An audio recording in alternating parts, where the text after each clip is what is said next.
The Boxcar Children by Gertrude Chandler Warner. Chapter 1. The Flight. About 7 o'clock one hot summer evening, a strange family moved into the little village of Middlesex. Nobody knew where they came from, or who they were. But the neighbors soon made up their minds what they thought of the strangers, for the father was very drunk. He could hardly walk up the rickety front steps of the old tumble-down house, and his 13-year-old son had to help him. Toward 8 o'clock, a pretty, capable-looking girl of 12 came out of the house and bought a loaf of bread at the baker's, and that was all the villagers learned about the newcomers that night. "There are 4 children," said the bake-shop woman to her husband the next day, "and their mother is dead. They must have some money, for the girl paid for the bread with a $1 bill. "Make them pay for everything they get," growled the baker, who was a hard man.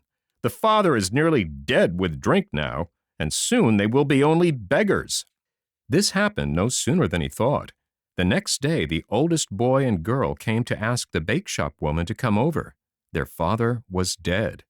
She went over willingly enough, for someone had to go, but it was clear that she did not expect to be bothered with 4 strange children, with a bakery on her hands and 2 children of her own. "Haven't you any other folks?" she asked the children. "We have a grandfather in Greenfield," spoke up the youngest child before his sister could clap her hand over his mouth. "Hush, Benny," she said anxiously. This made the bake-shop woman suspicious. "What's the matter with your grandfather?" she asked. "He doesn't like us," replied the oldest boy reluctantly.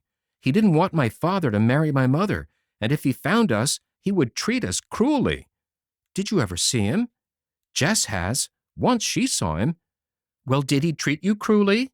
asked the woman, turning upon Jess. "Oh, he didn't see me," replied Jess. "He was just passing through where we used to live, and my father pointed him out to me." "Where you used to live?" went on the questioner, but none of the children could be made to tell. "We will get along all right alone, won't we, Henry?" declared Jess. "Indeed we will," said Henry. "I will stay in the house with you tonight," said the woman at last, "and tomorrow we will see what can be done." The 4 children went to bed in the kitchen and gave the visitor the only other bed in the house. They knew that she did not at once go to bed, but sat by the window in the dark. Suddenly they heard her talking to her husband through the open window. "They must go to their grandfather, that's certain," Jess heard her say. "Of course," agreed her husband. "Tomorrow we will make them tell us what his name is." Soon after that, Jess and Henry heard her snoring heavily. They sat up in the dark. "Mustn't we surely run away?" whispered Jess in Henry's ear. "Yes," whispered Henry. "Take only what we need most. We must be far off before morning, or they will catch us."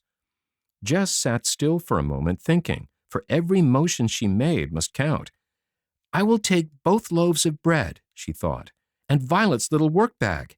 Henry has his knife, and all Father's money is in my pocket." She drew it out and counted it in the dark, squinting her eyes in the faint light of the moon. It amounted to nearly $4. "You'll have to carry Benny until he gets waked up," whispered Jess.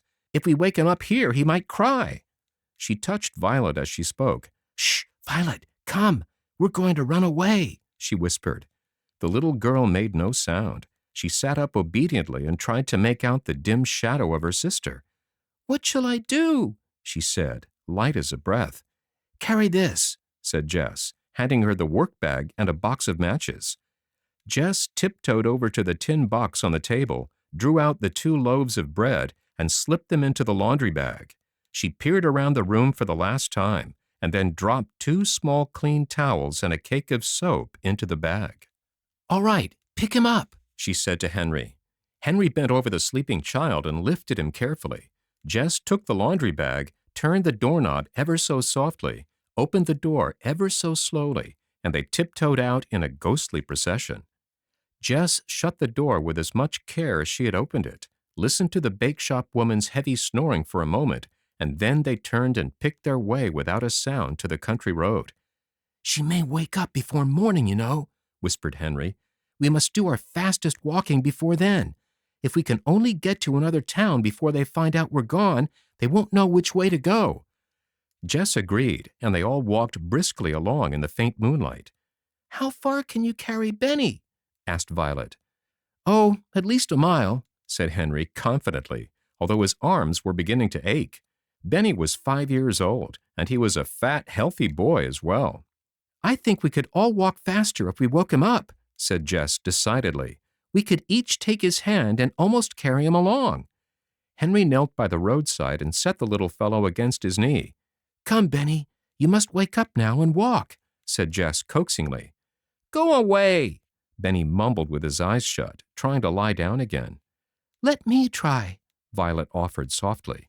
"Say, Benny, you know little Cinnamon Bear ran away to find a nice warm bed for the winter. Now, you play your Cinnamon, and Henry and Jess will help you along, and we'll find a bed." Violet's little plan worked. Benny was never too cross to listen to the wonderful stories his sister Violet could tell about Cinnamon Bear. He stood up bravely and marched along, yawning, while his big brother and sister almost swung him between them. Not a soul passed them on the country road. All the houses they saw were dark and still, and when the first faint streaks of morning light showed in the sky, all 4 children were almost staggering with sleep. "I must go to sleep, Henry," murmured Jess at last. Little Benny was asleep already, and Henry was carrying him again. "The first place we come to, then," panted Henry. Violet said nothing, but she kept her eyes open. Finally, she caught Henry's sleeve. "Couldn't we make that haystack do?" she asked, pointing across a newly mown field.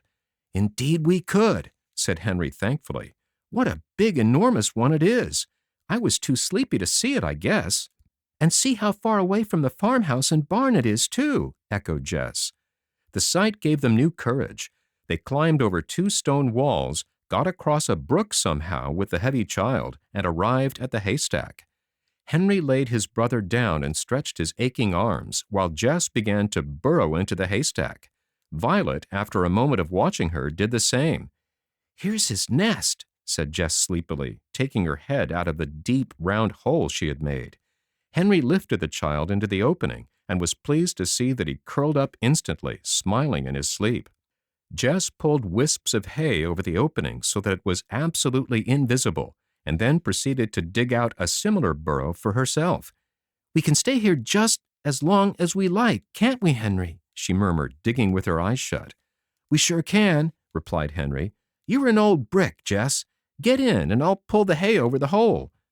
Violet was already curled up in her nest, which was hidden so completely that Henry spoke to her to see if she were there. Then he wriggled himself backward into the haycock without stopping to hollow it out, pulled a handful of hay over his head, and laid his head on his arm. Just as he did so, he heard a heavy voice say, "Now then, lass, get along." Then he heard the rumble of a milk wagon coming down a nearby lane, and he realized, thankfully, that they had hidden themselves just before the first farmer in the neighborhood had set off toward Middlesex with his milk cans. "He will say he didn't meet us coming this way," thought Henry, "so they will hunt for us the other way, and that will give us some time to cover a lot more ground." He dropped asleep just as the roosters all over the valley began to answer each other.